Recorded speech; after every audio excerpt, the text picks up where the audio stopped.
Hello guys, कैसे हैं आप लोग। आशा करते हैं आप लोग बहुत ज़्यादा बढ़िया होंगे। आप लोगों के प्यार और सपोर्ट से हम लोग भी काफ़ी ज़्यादा अच्छा है। और जैसे कि आपने थंबनेल में देखा होगा कि आज का टॉपिक क्या बताने वाला है राहुल भाई। तो बताने वाला ये हूँ मेरे प्यारे भाई कि एक लड़का है जिसका नाम है इंटरटेनमेंट ETC। उन्होंने बड़ा ही खतरनाक सा कमेंट किया है जी। आप लोगों के भी मन में हो सकता है ये सब डाउट्स हो, अधिकांश उसके मन में होगा जो वहाँ के लोकल नहीं हो उसके मन में। जैसे कोई दिल्ली आ गया हो और हो बंदा बिहार का, यूपी का या आउट ऑफ दिल्ली हो, आउट ऑफ स्टेट हो, तब उसको मन में लग जाएगा भाई यार डर लग रहा है मुझे। पहले जॉब्स में ऐसा होती हैं, ठीक है। तो इसके मन में डाउट ये है कि मैं संगराची में रहता हूँ और मुझे M बाज़ार में जॉब मिला था राम राजतला में, लेकिन मैं क्यों नहीं डॉट डर लग रहा था। 9K देगा बोला था, मतलब ये मैं किया नहीं। अच्छा हाँ, सही में यही लिखा है। देखो सॉरी, बाई मिस्टेक मैंने गलत पढ़ लिया। फिर से मैं समझा देता हूँ। मैं संगराची में रहता हूँ और मुझे M बाज़ार में जॉब मिला था रामजतला में, लेकिन मैंने किया नहीं, डर लग रहा था। 9K देगा बोला। भाई बड़ा ही डरपोक बंदा का कमेंट आया है, ठीक है।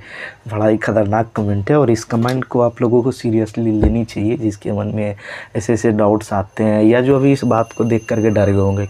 हाँ भाई, अबे मेरे को भी डर लग जाती है भाई, मैं जॉब करूँ ना करूँ, बिकॉज आउट ऑफ लोकेशन है, मतलब मेरे लोकेशन से बहुत ज़्यादा दूर है या बहुत ज़्यादा बाहर है भाई। How can I manage. और मुझे डर भी लग रहा है कोई कुछ कर तो नहीं देगा। ऐसे ऐसे मन में आते हैं डाउट्स।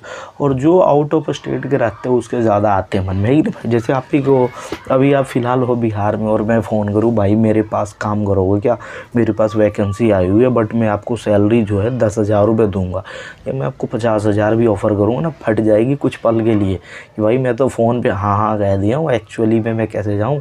कल को मेरे साथ कुछ फ्रॉड हो गया, मुझे भेज दिया, मेरी किडनी निकाल ली वगैरह वगैरह, बहुत कुछ थॉट्स आते। मुझे मार दिया, पता नहीं वो कैसे इंसान है, मुझे वो किडनैप कर लिया, मुझसे ही वो पैसे की डिमांड करने लगे, फिर मैं क्या करूँगा, मुझे जानी चाहिए या नहीं जानी चाहिए। 2-4 लड़के ऐसे होते हैं जो दोस्त हो गए अपने साथ लेके आते हैं, चल भाई तू भी कर लियो, दोनों भाई मिल के करेंगे। बहुत डेयरिंग बंदा होता है जो सिंगल भी आ जाता है, ठीक है भाई। क्योंकि देखो डर तब भाग जाता है जब इंसान के अंदर लालच या फिर मजबूरी आ जाए। जैसे आपको मैं कहूँ कि भाई मैं तेरे को 10,000 रुपये दे रहा हूँ, ठीक है, और तुम्हें जो है किसी को मारना है, तो हो सकता है कुछ पल के लिए आप नकार दो। और आपको कहेंगे कि भाई मैं आपको 200 रुपये दे रहा हूँ, अपने दोस्त की जान ले ले, नहीं मारोगे। या किसी को भी कहूँगा मर्डर कर दे, नहीं करोगे। 200 रुपये 10,000 में थोड़े बहुत चांस है। अब मैं आपको कहूँ भाई मैं आपको 50 लाख रुपए दे रहा हूँ, ठीक है, उसकी तुम मर्डर कर दो, जिसको मैं बताऊँ चांस है वो कर देगा। हर एक इंसान की एक वैल्यू होती है, कीमत होती है, वो कीमत को पार कर जाओगे इंसान वो कर देगा। जैसे कुछ समय पहले की आपको बात बताता हूँ, बहुत सारे एक्टर्स लोग ऐड नहीं करते थे इसका, गुटखा वगैरह का ऐड नहीं करते थे। कहते थे नहीं मेरे पास बहुत सारे ऑफ़र्स ऐसे ऐसे आए हैं, बट वो सब मैंने नहीं किया क्योंकि एक सेल्फ़ रिस्पेक्ट होती है, मेरा दिल ये नहीं माना। बिल्कुल उस समय हो सकता है वो अमाउंट उसके लिए छोटा लगा होगा, बट जैसे जैसे ये एरा बढ़ रहा है आगे, वो भी इस फील्ड में आ गया और जो कहता था मैं ये सब नहीं करूँगा, बट वो भी ऐड करने लगा। क्यों? उसकी कीमत से ज़्यादा पैसा उसे दिया गया। दूसरा यहाँ ये पॉइंट है, मूवीज़ वगैरह थोड़ा चलना कम हो गया तो उसकी अर्निंग घट गई। मुझे लगा भाई मूवी से तो अर्निंग हो नहीं रही, चलो प्रमोट करता हूँ। पैसे भी अच्छे खासे वो लोग अब देने लगे, बढ़ा दिए, करने लगा। डिपेंड करता आप उस कीमत को क्रॉस कर रहे हो कि नहीं, है कि नहीं। अब जैसे कि हर कोई मोदी जी को अपने शादी में नहीं बुला सकता, अंबानी के घर पे आ गए हैं, क्यों भाई वो उस लेवल का बंदा है कि भाई आपको मैं बुला सकता हूँ, अर्थव्यवस्था को हिल जाएगा भाई, बंदा है वो सब। एक्चुअल बात ये मैं कहना चाह रहा हूँ कि हर एक इंसान की एक कीमत होती है, उसके पास ही जाएगा। अब सैलरी इसमें 9,000 बता रहा है, इसके घर से ज़रूर दूरी होगा। सरांची कौन सा लोकेशन ये बोला था, हाँ संतरगाछी, हाँ संतरगाछी, अच्छा तो इसके लोकेशन से होगा दूर।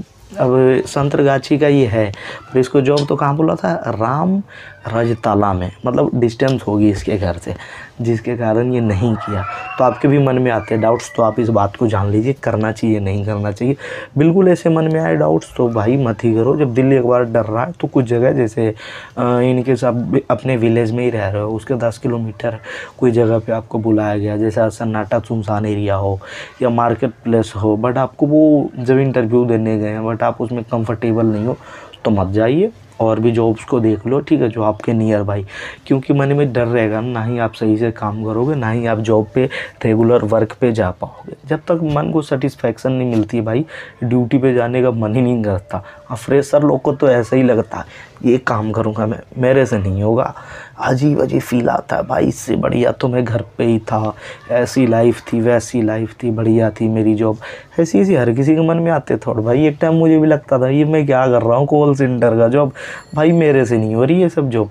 मॉल्स में भी मुझे ऐसा ही फील आता था, भाई मैं ये सब करूँगा क्या, आलू प्याज बेचूँ। अस्पताल में जब मैं था तो भाई जो वर्क था मैं एक्चुअल बता रहा हूँ, वही F&B में, फ्रूट एंड वेजिटेबल्स वाले में, तो फल भी बेचो, सब्जी बेचो, मतलब अब लगता था भाई पढ़ लिख करके मैं यही करूँगा क्या। बट मेरे अंदर टैलेंट थी तो मैं कहीं और ट्राई किया और खुदा न खास्ते मेरे को ज्वाइनिंग मिल गया बढ़िया।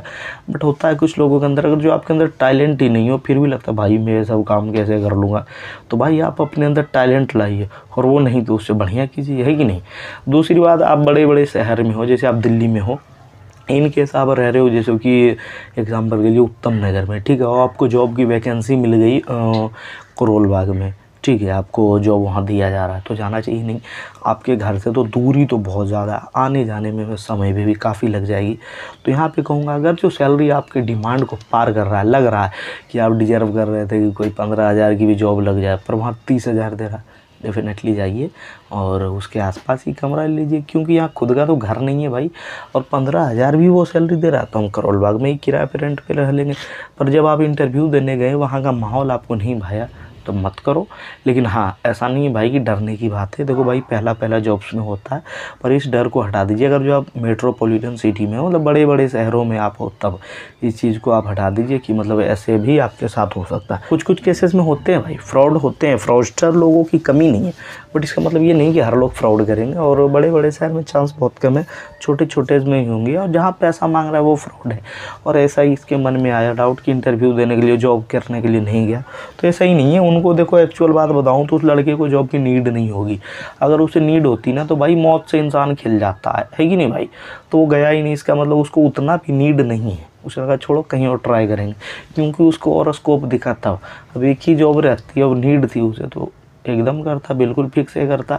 तो नीड पे इंसान के डिपेंड करता। पर ये कहना चाह रहा हूँ आप लोगों के लिए, अगर जो आप लोग रेंट पे कहीं रह रहे हो और आपको जॉब आपके घर से दूरी पे मिला, जहाँ पर रेंट रह रहे हो, जैसे मैंने बोला उत्तम नगर में घर है, जॉब मिल रही करोल बाग में, तो आप करोल बाग में कमरा ले लो रेंट पे, उसके आसपास ले लो रेंट पे, सबसे बढ़िया। लेकिन आप गाँव में हो, आपका खुद का जहाँ घर हो, वहाँ से 20-25 किलोमीटर आगे आपको जॉब मिल रही है और वो सैलरी दे रहा है 9-10 हज़ार, तो मैं कहूँगा मत जाओ, क्योंकि आने जाने में भी खर्च है। प्लस अगर जो आपको रिस्की लग रहे हैं तो भी मत जाओ। और उधर अगर जो रेंट पे कमरा मिल रहा है और आपको लग रहा है कि सेविंग्स भी हो जाएंगी, हमारी बचत भी हो जाएंगी अगर जो मैं उधर रेंट पे रहता हूँ, तो कर लो, वरना मत करो, आप देख लीजिए, ठीक है। पर ऐसा डरने की बात नहीं, इंटरव्यू देने के लिए जाया करो, जॉब पे जाया करो। रात बेरात को बुलाए तब ना डर रहे भाई, और साइड इलाका में बुलाए तब। उम्मीद करता हूँ मैं क्या क्या बताना चाह रहा था आप लोग समझ ही गए होंगे। बड़े बड़े शहरों में हो तो डरने की बात नहीं, वहीं आप आसपास रेंट ले लो। हर एक एरिया का, यहाँ का दिल्ली का अधिकांश एरिया सब सेफ़ है, ठीक है, ऐसा नहीं है कोई एरिया अनसेफ है। आपके साथ फ्रॉड हो सकता है तो सिर्फ पैसों का, आपके जीवन के फ्रॉड करने का चांस बहुत कम है इधर, ऐसा है भाई, ठीक है। बाकी उम्मीद करता हूँ जो भी मन में मेरे डाउट्स थे आप लोगों को लेकर समझाने के लिए मैंने समझा दिया। आपके भी मन में कोई डाउट है उसे भी कमेंट कर दो, उस पर भी वीडियो लाएंगे, ठीक है। चलिए मिलते हैं किसी और वीडियो में, तब तक के लिए जय हिंद दोस्तों, बाय, लव यू मेरे प्यारे भाई। और कमेंट जरूर करना वीडियो कैसा लगा, ठीक है। चलिए जय हिंद दोस्तों।